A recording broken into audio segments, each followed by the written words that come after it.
The Pastor Who Hated Church.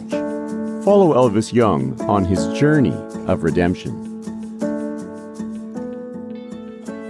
Chapter 24.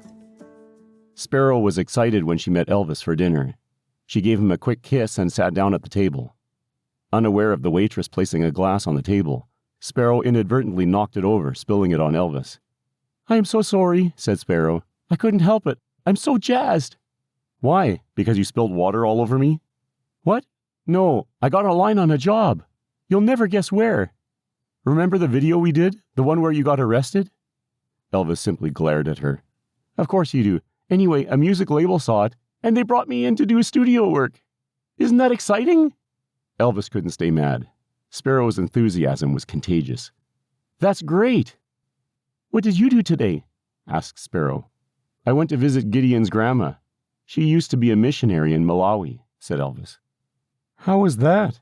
I bet she has amazing stories." "And a lot of wisdom," said Elvis. "I should have taken notes." The tone of their dinner was upbeat. For the first time, Elvis was letting himself enjoy his new position. The two laughed all the way to the church for the prayer service. Elvis turned down Sturton Street to the sight of fire engines blocking the street. "Uh-oh, someone burned supper," said Elvis.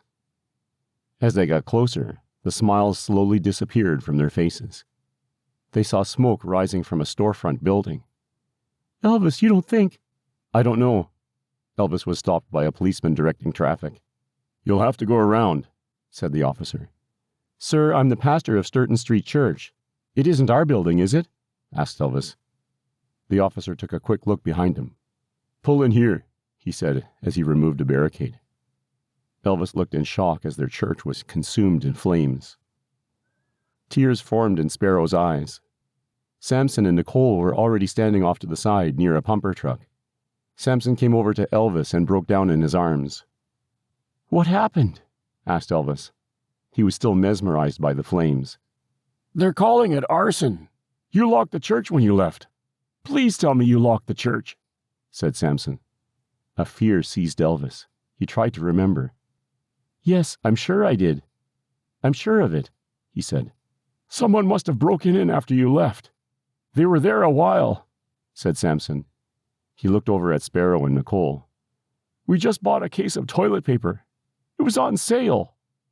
"I don't understand," said Sparrow. "Whoever did this found the toilet paper. They wrapped the chairs in it. I heard the firefighters talking. The arsonists made several fire sites. They made a big one at the front of the church. They used Bibles and hymnals," said Nicole. "The police said it must have taken them a few hours. You left for lunch. Why didn't you come back?" asked Samson. There was a note of anger in his voice. "I went to visit Gideon's grandma," said Elvis defensively. "It took longer than I thought. I'm sorry." "No, it's okay, dear," said Nicole. "You didn't do anything wrong." Samson mouthed an inaudible apology. Tears were flowing down his cheeks. "They also spray-painted hate messages on the walls. No one's saying what they are yet," said Nicole. Samson broke down into sobs. Sparrow caressed his shoulder. Gideon and Ruth arrived and found the group. Gideon looked angry. "I can't believe it," shouted Gideon. He cursed loudly. Ruth stepped in front of him to calm him down. "What have you heard?" asked Elvis. "Nothing. Just that it's arson," said Gideon. "Does the church have any enemies?"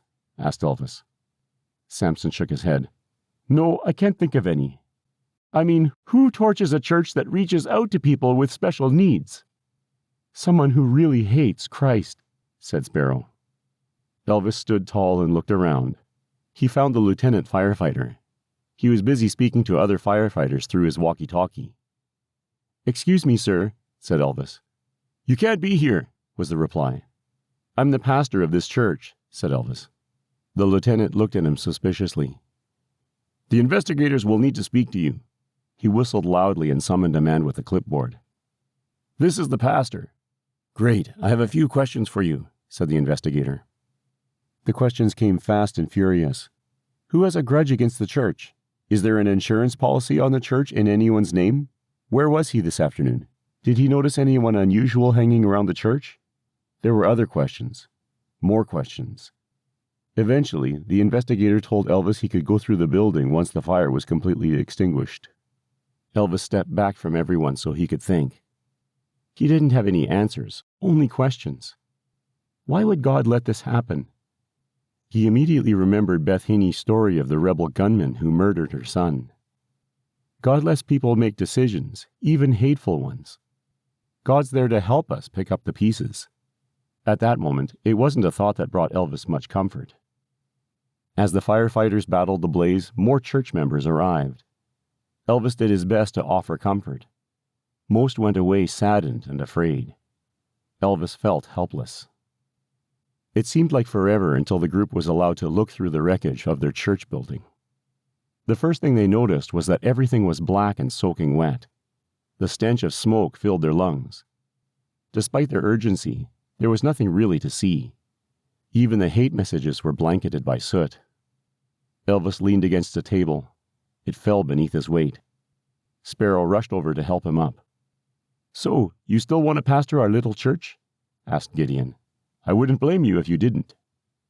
Elvis grunted. "More than ever." "Good," said Samson. "So what do we do now, Pastor?" They all looked at Elvis. Elvis looked around. "Do we have insurance?" "Yeah," replied Ruth. "The first thing we do is contact the insurance company and let them know what happened." "We should do that right away," said Elvis. Samson pulled out his cell phone.